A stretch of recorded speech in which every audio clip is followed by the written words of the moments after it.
how does a landlord sleep? Well, let me tell you something. They sleep a lot better when they have services from Property Management, OH.com, also known as Realty Trust Services, Property Management Division. Yeah, because we handle it all. No, actually, there's a lot more to it. And in terms of stress, that is a big part of sleep. So, but it is not just having us manage it. One of the things we've learned is that before we even accept a new client in, we're looking to make sure that you're actually in a position to win in the first place. So if you don't have adequate reserves to have a property that's being managed as a rental, we're going to encourage you to do something else than have us manage it, because it's just not a good situation for you or us or the tenant. Our goal is to deliver peace of mind through systems and the values of transparency, empathy, and education. So that's a quick little commercial, but I actually wanted to talk about my sleep journey and anything that you can learn from that would be great. So if you're a busy professional, oftentimes your brain's like working like crazy to like just all the time, and then when it comes time to sleep, you're thinking of like everything that happened today, what you could have done better, your plans for the future, and you're just like, just going like crazy, and like suddenly you're looking at the clock and you're like, I'm not sleeping, I need to sleep. And you're like, but there's so many good ideas, and you're like just laying in bed, and I mean, I've had whole nights when I didn't go to sleep. And then you do that a few nights and suddenly you're not thinking during the day, so you're even more stressed out and crazy. So in order to create a positive cycle, here's some ideas, here's some things, okay? So number one thing to understand about sleep is that sleep and your level of tiredness has a lot to do with your circadian rhythm. Now, what is the circadian rhythm? Circadian rhythm is a fancy word for basically just like, it's the rhythm of arousal, the rhythm of how awake or sleepy you are, that follows normally for most people essentially a 24-hour cycle. It can vary a little bit, okay? So I'm not sure if you can see my finger on the screen, but like if it was to follow, so if you were to like follow and you start like at 9 a.m. in the morning, and as you, I'm going the wrong way, okay. As you come up towards towards noon, you get higher and higher, you get more and more, your temperature actually goes up and up. I can't do it. Anyways, as you go towards noon, your temperature rises, and then it dips a little bit at noon. So you'd actually see in a graph like a little dip, and then it continues to rise until 9 p.m., and then your temperature dips and continues to dip till about midnight, and then it rises a little bit. And that's why some people wake up right in the middle of midnight. Traditionally, before they had lights, people actually had what was called, I forget there's a name for it, but they basically had two sleeps where people would, in general, when there was no lights to influence wakefulness, people actually had 2 sessions of sleep, like 4.5 hours each with an hour or 2 in the middle. So they have like a first sleep and a second sleep. It's really weird. I never even knew this, but it didn't happen that we had one sleep until the invention of the light bulb, really, and coffee. So basically you have this 24-hour body temperature cycle, and the speed of change, this is really important to understand, okay, because it has a lot to do with some of the hacks that you can do to change your level of sleep and awareness. Your body temperature has to do, basically the change in your body temperature, the speed of change in your body temperature has to do, it directly influences your level of wakefulness. So for shift workers, oftentimes their body temperature flatlines. It does not change up or down. For most people that are healthy, temperature is going to change 1 to 2 degrees every 24 hours, up and down. It's varying. So what you want is, you want to be your coolest when you wake up, right around 7, 8 a.m. in the morning, and then it's going to continue to rise through the day with a little dip and be the hottest at around 9 p.m. when you start to get ready and think about going to bed. 9, 10, something like that, depending on your particular biology. So you can use temperature, because this is all based on temperature, you can use that to kind of hack and get a better night's sleep. So the rage right now, if you Google Wim Hof, W-I-M-H-O-F, he's this guy from one of the Nordic countries that a Dutchman actually that has developed, he has like 24 world records for cold survival, and he has some really cool breathing methods too, which is a total aside. I actually use them to help me sleep, but he uses, so basically, like a cold shower half an hour before you go to bed is one of the best things. Author by the name of Tim Ferriss describes it as elephant tranquilizer. It significantly like resets your temperature. A hot shower does the same thing, but it's more because it has a rebound effect. Because it's making you hotter, it makes you more alert.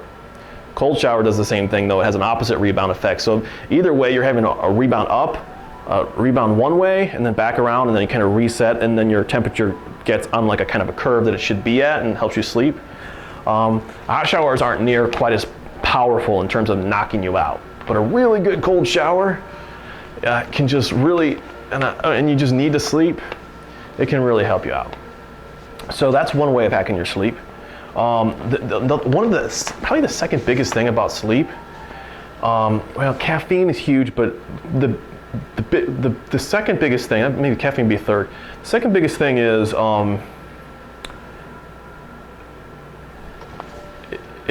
light. So light through your eyes and even through your skin to an extent.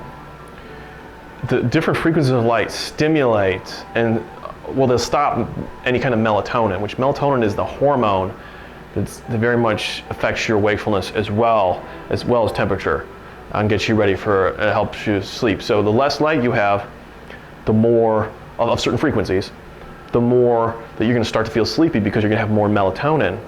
Okay, blue light specifically stops the melatonin production in your brain and your body.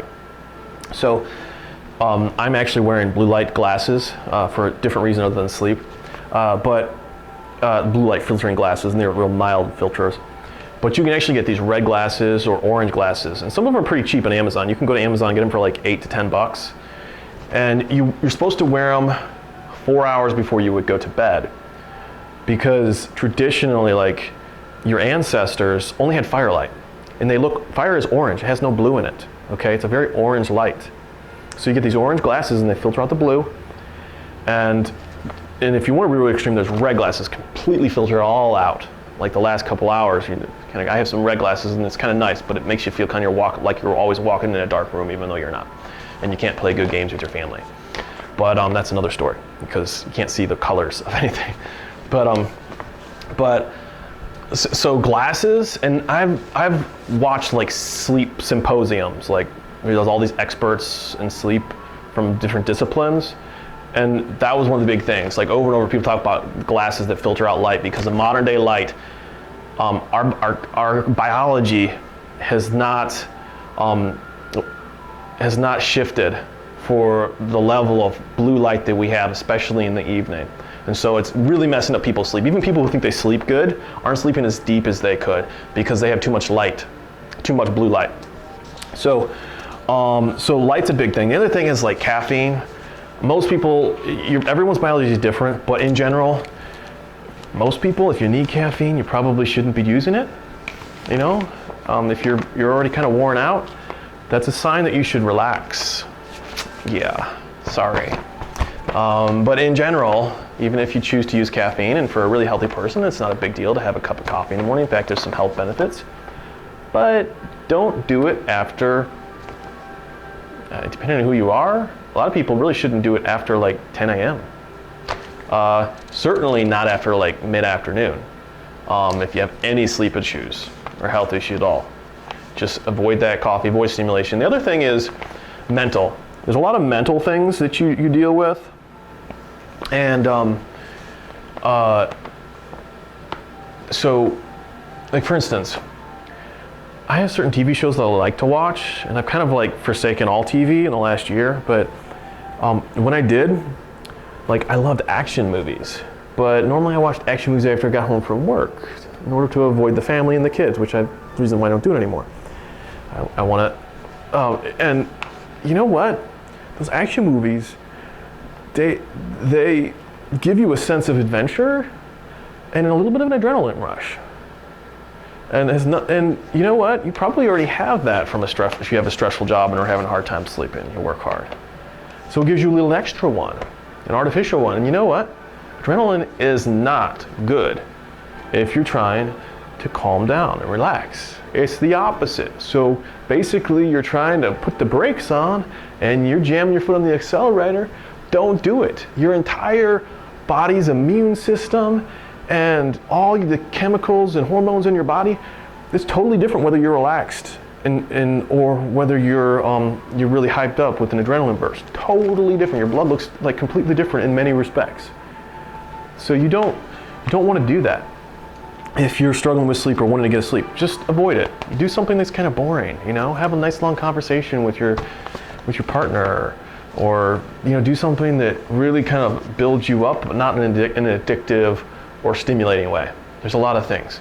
And everyone's different. Like foods oftentimes are stimulating, just food you never think were stimulating, but if you just watch for them, like certain spices and stuff like that, for some people it's just not good. Just watch what you eat and then notice if you have a little harder time sleeping. In terms of going back to light, there's a lot of different things you can do with light. In fact, really everybody should get out for, even like when it's cold or whatever, be in the sun for like a half an hour to 45 minutes a day. Go for a walk in the middle of the day for lunch, grab a quick bite and then go for a long walk. The walk will do you really good because it's very relaxing and calming and it has all sorts of really fantastic benefits. It's not for wimps. It's for smart people, intellectuals, Thomas Jefferson, all sorts of like big, Brainiac award type winners. They use it to think. There's been all sorts of cool things that happen with your brain when you walk. So in terms of learning and creativity. So if you can get for a walk, there's a whole lot of benefits to that. But the biggest being if you can be in the sun. I just thought of another thing. Grounding. I don't know if you've heard of grounding. It's also called earthing. But they say, and there's some interesting research, if you Google earthing, if you connect to the earth, like basically human beings have traditionally been connected to the earth, but in the last years we have rubberized shoes that are totally non-conductive. We're up on beds instead of skins on like a dirt floor. We're subjected to weird rhythms and rays of all types, radio beams, EMFs, light rhythm, like all these things are bombarding our cells. And our cells communicate electronically between each other. They communicate in all sorts of rhythms. There's light communication, like light fiber optic type stuff going on in your body. So you don't want to really, and so some of the healing rhythms that would traditionally been coming through your body electrically via the earth we're not getting. And then a whole lot of just random messed up signals from all over are kind of like colliding into your body, and your cells all have like radio antennas in them. I mean, it's really seriously crazy. Like the more people get in, they realize these frequencies are real. And it's not they don't know exactly, it's almost entirely impossible to prove that a frequency now is going to give you cancer in 30 years because there's too many other factors to prove it, or some kind of weird autoimmune disease. But at the same time, they're continually finding new ways that we are like radio. We're like electrical and radio and we're like little mini radio transmitters and things like that. So they've done some really cool research on grounding, like where you ground, and it does all sorts of interesting effects with calming you and getting you more relaxed. So back to the walking thing, I just got on this rabbit trail. You can actually go walk barefoot. Like if you have a park nearby, take your shoes off and walk in the grass along the trail. Better yet, like if there's wood chips, walk barefoot there, and it even gives you like a little foot massage. It's a little painful, but once you learn to do it, it feels good. It really great in Japan they actually have this whole therapy called like woodsing or wood therapy or nature therapy. Really interesting, look that up. Just a big article came out on that and what they're doing. Anyways, during the midday, you really need a good dose of sun exposure. A lot of people say first thing in the morning really helps you get going, a good dose of sun exposure, but that's not always available, especially if you're waking up early. Dave Asprey calls himself a biohacker, recommended this at a seminar I went to. He said you could actually real cheaply get 2 500-watt halogen lights. Like you could get like these light stands for like $30 on Amazon. They're super bright and super hot, and you remove the glass from it because that filters out some of the rays. And halogen is probably the closest natural light to the sun spectrum you can get, or closest man-made light to the sun spectrum you can get. So like you spend 15 minutes while reading a book or something first thing in the morning, that'll wake you up. One of those halogen work lights with the glass removed. As well as it gives you some good sun nutrient, like light nutrients. The other thing is during the day, it can really mess you up is most people are exposed to blue light all day long. There's extremely high ratio to like the red light and some of the other spectrum. And it's not even natural in the sun. Like sun's a little more orangish. So fluorescent and LED lights of all types, whether it's in your computer or it's a fluorescent light in your room, those are or a LED light in the room. They have like 10-to-1 blue lights, and if nothing else, even if you're not talking about sleep, if you want high brain function, your brain uses 10 times the mitochondria of any other cell in your body, from what I've heard. This is what Dave Asprey says. He says your visual processing nerves are 10 times what the rest of your brain is. Okay, so to process this massive amount of information coming through your eyes, let me move my finger so it doesn't look like I'm giving you a middle finger. To process that, it takes massive amounts of energy. If you're doing weird light, it can significantly increase the use of energy during the day, which can like decimate your ability to think because it's robbing all this energy. You're using too much blue light. Suddenly you're like really tired and you don't know why, because it's tiring out your brain and your brain's tiring out your body. And so it's worth trying some different color glasses to filter out some of the blue light. This is just like a real mild filter, right? These glasses right here. And there's all sorts of weird sleep hacks you can do.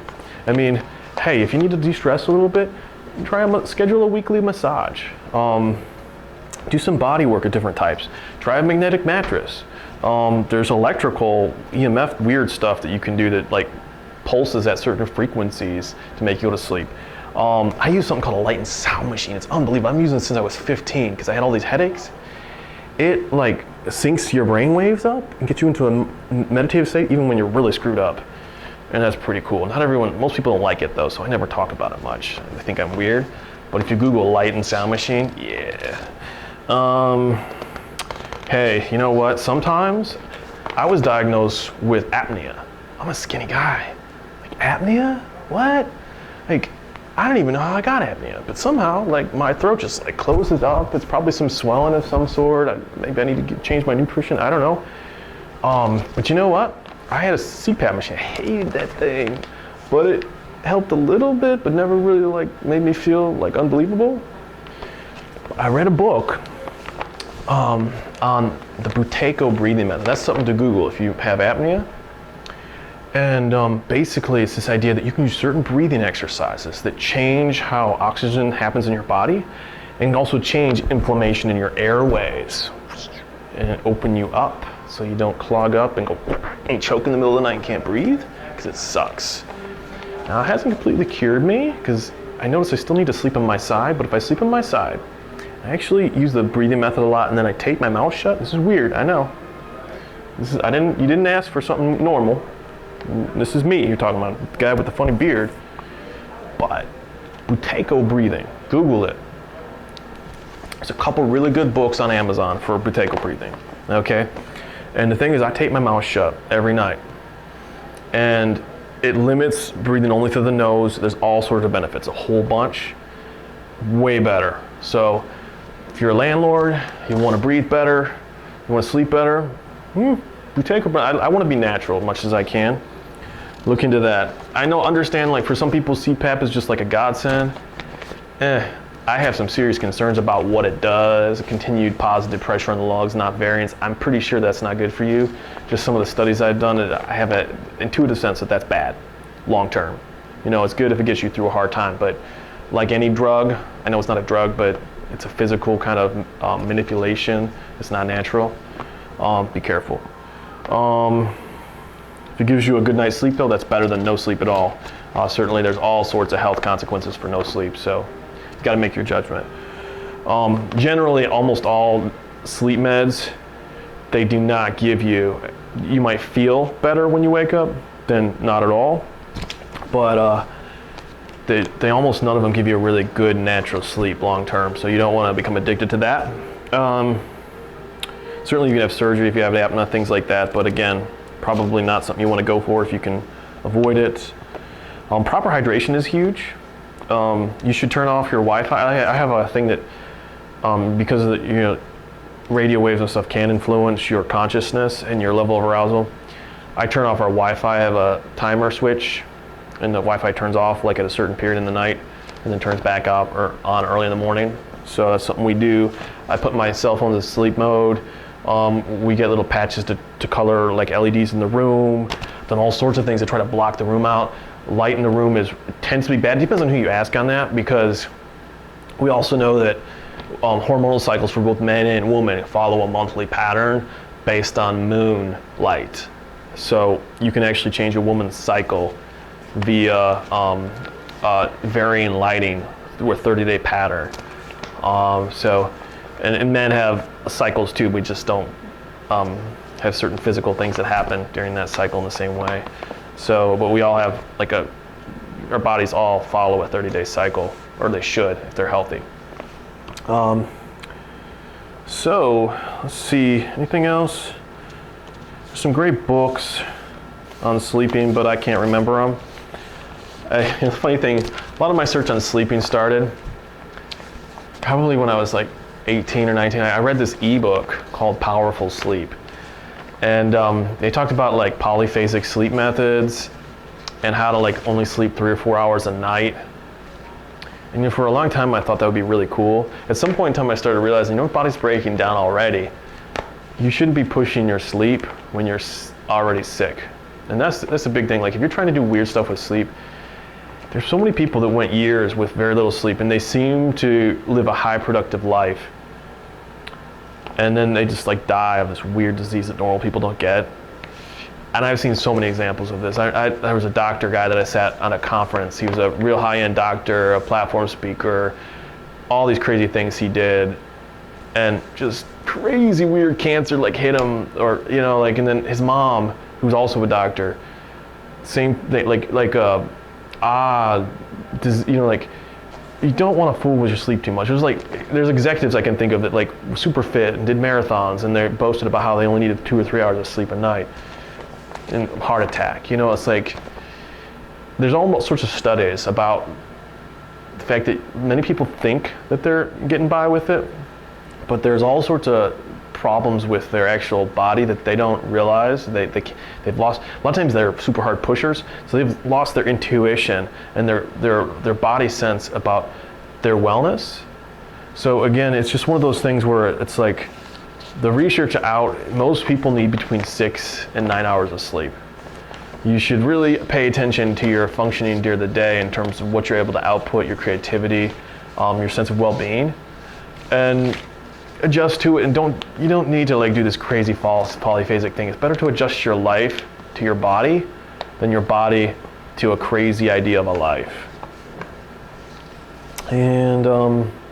And then it'll probably reward you and you create a virtuous cycle that spirals up, I would say.